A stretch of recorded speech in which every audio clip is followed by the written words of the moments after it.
Major hurricane slamming into Florida today, moving across several states. The devastation and the real concern at this hour over tornadoes into the night. Overnight, Hurricane Idalia grew from a Category 1 hurricane to a monster Category 4 storm. It was a Cat 3 when it hit, winds near 125 miles an hour, and a life-threatening storm surge. Take a look. Idalia making landfall in Florida's Big Bend region, Perry, Florida.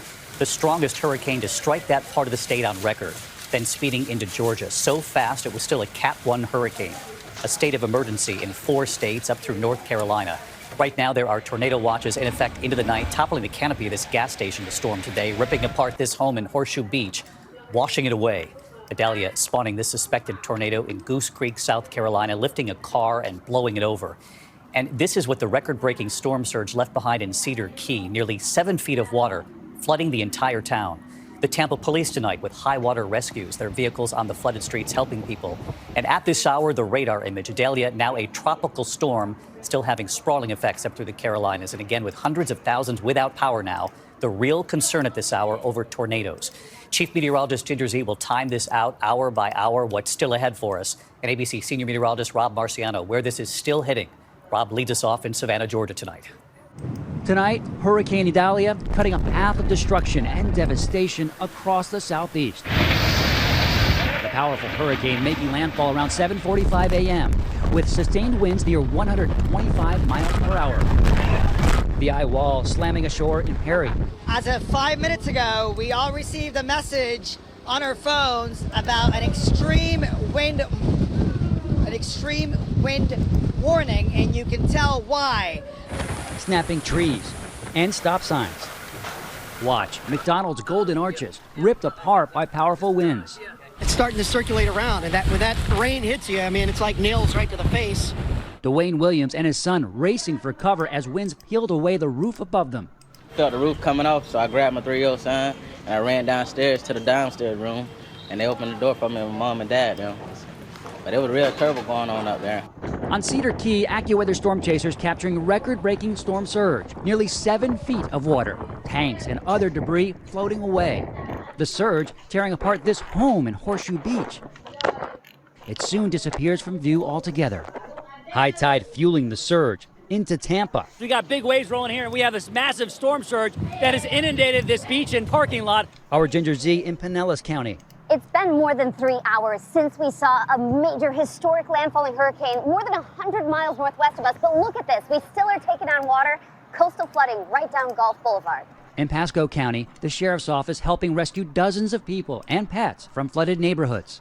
This massive tree landing on the governor's mansion. Hundreds of thousands losing power across the storm zone. The fast-moving buzzsaw of destruction barreling inland across Georgia and into the Carolinas. An apparent tornado flipping this car outside Charleston. That car's flying! What the? Late today, President Biden pledging federal support to the entire region. If there's anything the states need right now, I'm ready to mobilize that support of what they need.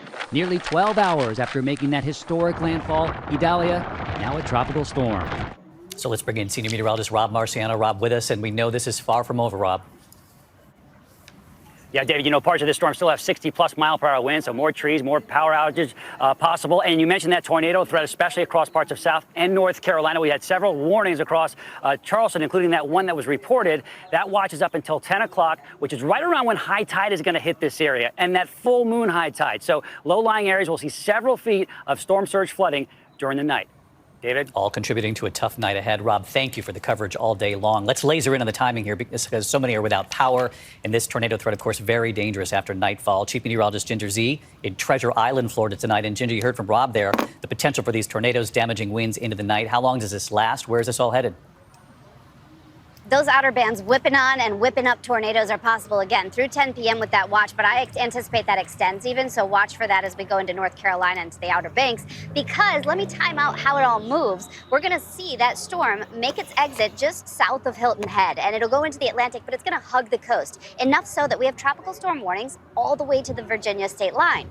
Now, what happens here is it's tonight. We start at 7 p.m. where you've got the onshore wind, and you can see it with those streamlines, the white lines there, gusts upwards of 40, 50 miles per hour. That really heavy rain on the order of 6 to 10 inches, and that's going to move by tomorrow fast, just like it has been, out into the ocean. So we'll say goodbye to Idalia by tomorrow afternoon. I do have to mention that when you plug with 2 to 5 feet of storm surge the coast, and then you rain on top of it, you're going to have big time flooding concerns. And let me tell you, we had 2 to 4 feet of surge here, sand filling Gulf Boulevard because a dune was breached. David? It says it all. It's not just the damaging winds tonight. It's the potential for major flooding. Ginger Z, Rob Marciano, our entire team in the hurricane zone, our thanks to you all.